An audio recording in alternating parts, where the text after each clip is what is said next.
Sri Lanka's most loved activist, journalist and actor killed by the government's death squad in February of 1990. The late 1980s were known as an era of terror, the lost generation where the youth laid down their lives to stand against injustice. Brilliant media personalities who dared to question the inhumane ways that their peers lost their lives were silenced by a ruthless president who tortured masses of youth under the guise of wiping out the DJV insurrection of the 1980s. Journalists such as Premakirti Dialvis, Sagarika Gomez, and Richard de Zoysa risked their lives to stand up against a system where a corrupt government slaughtered an entire generation of young minds. Whilst a war between the DJV and the government's death squad raged on, several innocents were caught in the crossfire in torture camps such as the Batalanda torture chambers, where they were tortured mercilessly in 1988. There were people affected on both ends of the spectrum,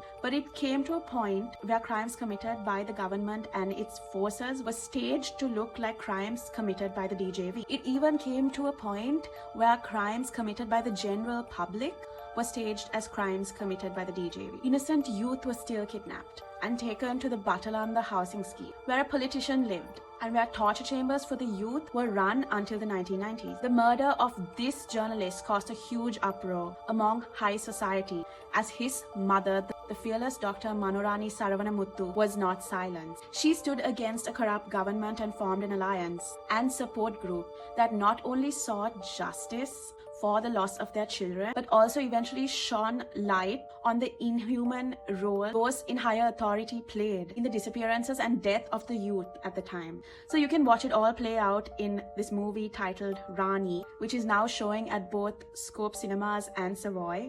I watched it and it's brilliant despite a few inaccuracies. But today I want to pay homage to the man himself. I've already done this video before, but I felt like I didn't do it justice, and I kind of wanted to do it. So this is the case of the brilliant, multifaceted Richard de Zoysa, poet, actor, and human rights activist that took Colombo by storm in the late 1980s with his wit and passion for journalism. Richard de Zoysa was born to Lucian de Zoysa and Dr. Manorani Saravanamuttu in March of 1958. And was a student of St. Thomas's College, Mount Lavinia. He excelled in both drama and debate. He won Best Actor in 1972 at the Inter-School Drama Competition and was encouraged by his headmaster D.S. Jayasekara to act in Sinhalese. Richard rose to fame in 1983, achieving celebrity status with roles in both Lester James Peeris' Yugantaya and Tissa Abesekara's Viragaya. But he was more than just an actor. Most described him to be a big-hearted human being who actually cared about people's suffering. He was caring and charismatic and soon won the hearts of all he met.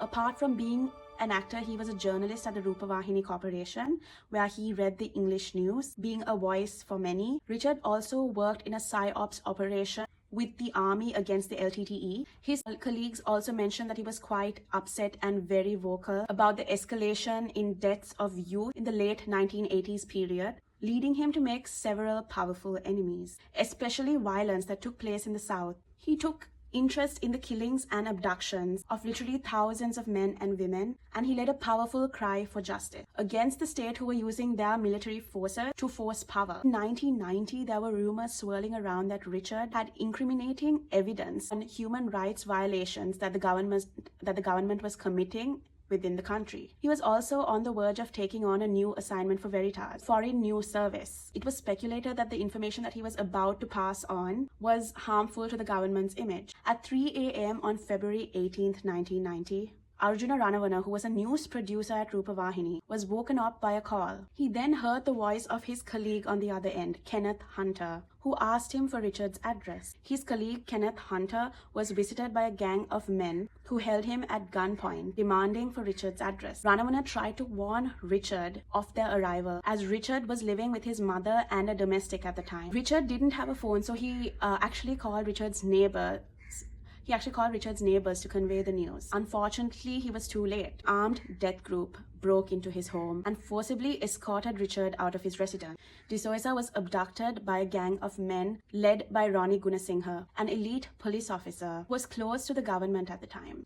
He was then taken to the Kaluthara bridge, where he was severely tortured. His jaw was said to be broken. He was then sadly shot in the chin and his throat, his body was said to be thrown into the ocean by a chopper. His killers believed that this would mean that his body would be hidden and his disappearance would be a mystery. Richard was only 32 years old. On the morning of 19th February, they found Richard. His body had floated onto the beach, a beach where many recognized him. And his death then spread throughout the nation. His mother, who had reported his death to the Velikada police station during his abduction, was devastated. Following the inquest, his mother stated that she could identify two of Richard's killers, one which she pointed out to be a high-ranking official, Ronnie Gunasinghe. However, sadly, the suspects were not arrested, and all leads were ignored by the police. Both his mother and her lawyer continued to receive death threats when seeking for justice. Police who were assigned to guard them also received death threats, and soon the family had no protection. In a cruel twist of fate, his death brought awareness to the 60,000 displaced youth at the time. His death was widely discussed by both the government and the opposition. Colombo-based poets wrote eulogies for Richard, and the thousands of nameless and faceless victims of the government death squad that suffered the same fate that he did.